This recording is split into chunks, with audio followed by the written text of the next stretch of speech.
మంగళం scene party అంటే ఇండమేగానే చూడటం ఇదే మొదటితురే. ఒక స్మగ్లర్లేందే పోలీసులు పొలిటీషియన్లు అందరూ వచ్చిన్నారు పార్టీకి. అన్ని కోట్ల సరుకు కాపాడేసరికి పుష్ప ఒక్కతూరిగా హీరో అయిపోయినాడు. మంగళం సీనే స్వయంగా తీసుకెళ్లే ఎంపీ గారికి పరిచయం చేసి ఉంటాడు.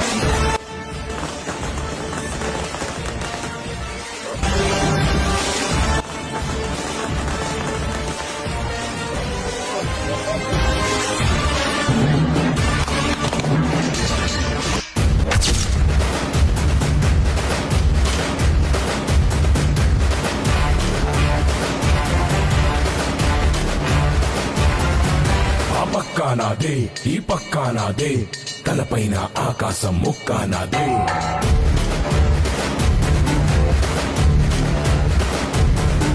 ఆ తప్పు నేనే ఈ ఒప్పు నేనే తప్పప్పులు తగలెట్టే నిప్పు నేనే.